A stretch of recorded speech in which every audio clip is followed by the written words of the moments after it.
All right, folks, let's go ahead and get started. I am going to make a concerted effort to go faster. I need to ramble less, especially this shouldn't be too hard. So 15 minutes, here we go. Isn't depression just being really sad? No, of course not. Yesterday, or in the previous video, we were talking about the Great Depression. Well, no, we were talking about the age of anxiety and how Prohibition made things fun for everyone, and I drew you a stupid-looking bat. Hooray! Okay, so today we're going to talk about the causes of the Great Depression and hopefully get all the way to the Russian Revolution. So, causes. Whoa. Stock market crash. The stock market took a huge dive, and everything crashed, and it was terrible. Things that came out of this, first off, Americans in particular began taking all their money out of banks. Americans' money out of banks. But then the banks don't have all that money because you can't keep all that money in a bank at once. That's just like inviting trouble. So what ends up happening is the banks are like, oh man, I'm sorry, I don't have any of that money. So the banks are kaput. And so are the Americans, because the Americans are like, wait, you said you would have my money. And the banks are like, oops, we don't. We have some other issues going on too. Overproduction, there's too much stuff and not enough buyers. And Europe just finished World War II, so Europe is like, we ain't got no money, yo. We ain't got no money. We can't pay for any of the stuff that you have. So prices rise, incomes fall. Also, people are over-speculating. This is totally worth so much more than it is. Europe also has tons of war debts that they have to pay off. $33 billion in reparations from Germany. Germany has to pay back $33 billion to the rest of Europe. That's insane. And it creates hyperinflation. So $1 is, worth 0.0001 cent actually. And so you have the wheelbarrows full of money. And people are just like, here's my money for my bread. I'm sad. Okay? And because they ain't got no money, they can't rebuild. Rebuild? Nope. So everybody is poor and sad and living in like bombed out old buildings and stuff. Okay, so look, it went down. Wow. Nobody cares. Children for sale. And this woman is hiding her face because she is so ashamed, but she probably can't afford to feed her children. And so she's offering to sell her children instead. Dream system all over again. Okay, it's very serious. This means depression and decline, or this means decline. Okay. All right, so it also hit all of the colonies. Chile saw a price of exported copper drop 80%. Holy crap, that is so much. That's insane how far that has gone. Brazil destroyed their coffee crops to keep prices up. So they thought maybe if they got rid of some of the supply, that it would allow the prices to go up a little bit, or at least to stay up. Didn't work. They just destroyed a year's worth of coffee, which is horrifying. Rubber producing Southeast Asia sees their exports cut in half as car sales drop, and single crop and single product economies are really, really badly hurt, because if you put all your eggs in one basket, and then, you drop your basket, that's how that goes. The Great Depression also challenges capitalist governments, because the whole idea behind capitalism is that the market will correct itself, right? Right? No, and the market was not correcting itself either, and FDR in America, at the very least, had to step in and do it for the market, because this is one of the complicated parts of capitalism. In the USSR, they see lots of growth and no unemployment. Those are my little quote fingers. They went really slow. They had unemployment, or, at the very least, if they don't have unemployment, it's because they're forcing people to work. Is that really employment? I don't know. And major Western countries are not quite as extreme, but they begin creating democratic socialism, which is essentially having the government take over key parts of the economy to make sure that things aren't terrible. So democratic socialism is mostly social safety nets.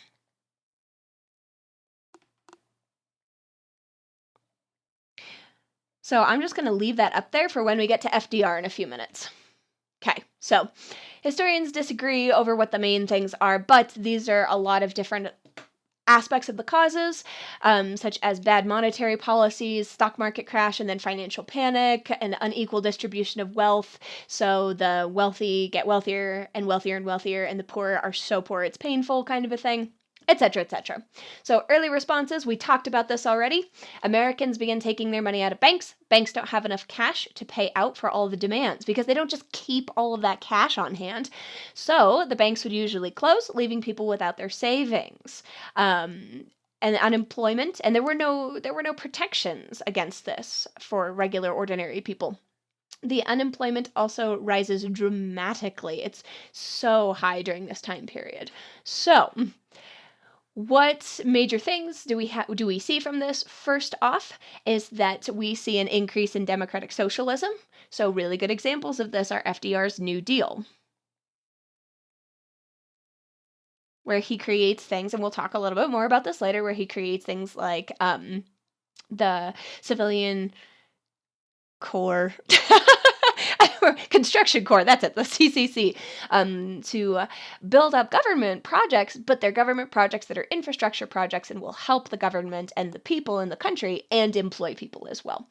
Many parliamentary governments were also overthrown and replaced with totalitarian governments, Italy, Germany, and Spain. So just really to help you remember, there's eggs. Yeah, okay. I don't know where I was going with that. They turn into the Axis powers along with Japan, but not really Spain, because Spain is busy doing their own things. The USSR does fine, but that's because they're in the middle of a dictatorship. So in the USSR, if they say, I don't want to work, Stalin goes, that's cute. Would you like to die instead? Oh, I guess I'll go to work. So here are some unemployment lines. Lots of people being very sad. Well, these are not unemployment lines. Excuse me, these are protests. And you can see everybody is very upset about the Great Depression. Here is a field and a farm, and there's nothing there because the Dust Bowl was a very real thing. Here's more depression. Okay, so things that we do in the United States specifically. In the New Deal, we do things like the Civilian Construction Corps, and this employs people to create new infrastructure. We're building infrastructure, we're employing people. And then when we employ people in the United States, we're employing people to build up the infrastructure. So another really good example is the structure.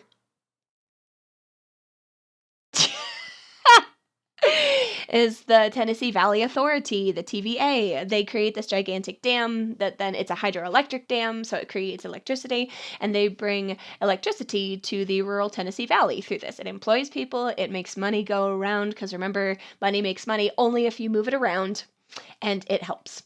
The dude behind this is John Maynard Keynes.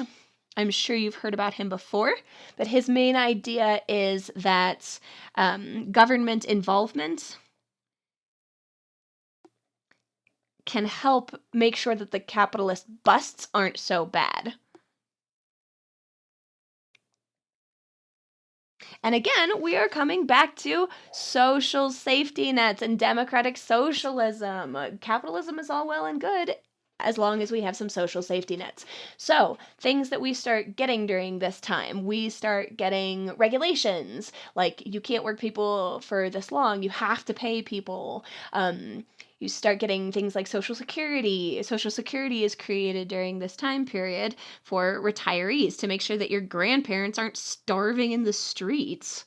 How horrible is that? Things like the minimum wage, welfare programs. So this is the time period where we start to see things like food stamps, where, you can go in and if you're below a certain level of income, you can give in your food stamps.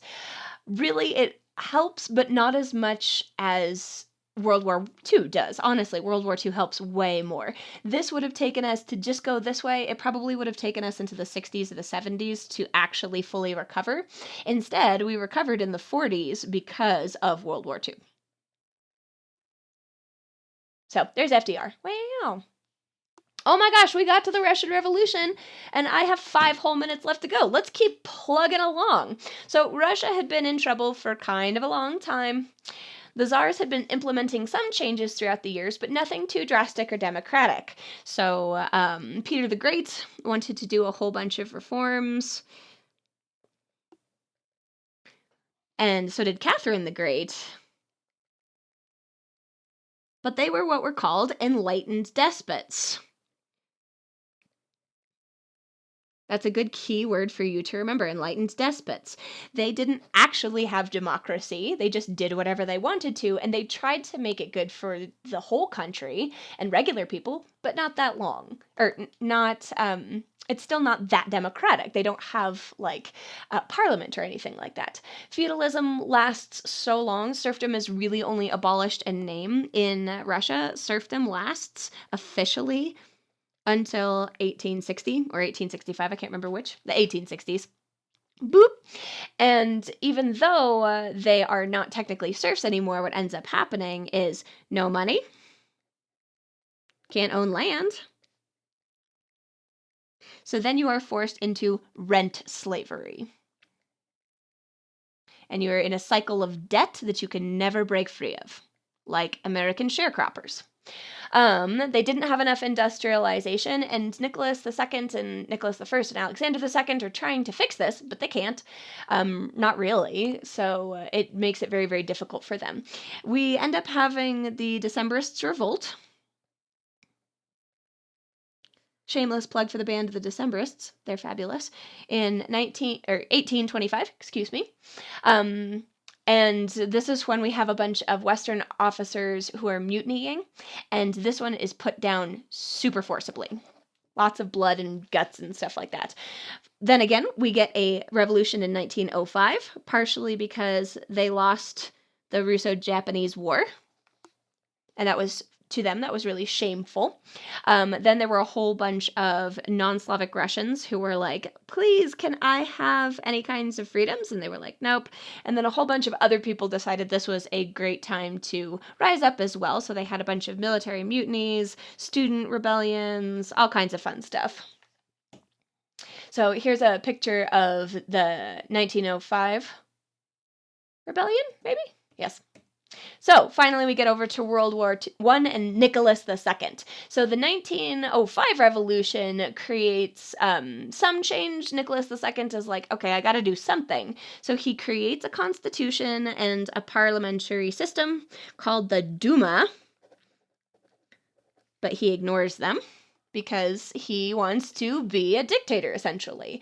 Nicholas II also can't manage the war. There's no food. There's no equipment. Russian soldiers are being sent out into the snow with not adequate shoeing, without without proper guns, all of that kind of stuff. Officers are incompetent, there's tons of mutinies, there's lots of riots breaking out in cities like St. Petersburg. So finally, Nicholas II abdicates the throne. He willingly gives up his crown. There's Nicholas II. He gives his crown away, and he is essentially taken into custody. These are handcuffs on him, and he is very sad. Now, a provisional government takes over and creates parliamentary rule under a fella named Alexander Kerensky. Parliamentary Kerensky. Now, he supports a lot of democratic freedoms, but not land redistribution. This is bad because, like, 80% of the population is at this time is peasants and farmers. So all of these peasants and farmers are suffering because they don't have equal access to land, and so this is making it really difficult. Lenin comes back from exile in Switzerland. He leads his Bolshevik followers to topple the parliamentary government, and then also the Romanovs are all killed in 1918. So I think I have just enough time to show you a couple of pictures. Okay, this is the 1905 revolution. Troops in St. Petersburg. Here is a barricade from revolutionaries in Moscow. And here's a picture of Kaiser Wilhelm on the left, who he is wearing a Russian military uniform.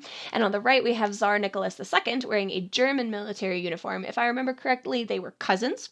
And there were a whole bunch of letters exchanged between them at the outset of World War I, where Nicholas II is like, Willie, do we actually have to go to war? And Kaiser Wilhelm is like, I don't know, Nicky, maybe we do. It's so hard to be rich. And then here is Russian prisoners at the Battle of Tannenberg, again to remind you it was a huge German victory, and it was really humiliating for the Russians. All right, we're going to call that good for today, or for this particular video. We'll pick up with the Russian Revolution tomorrow.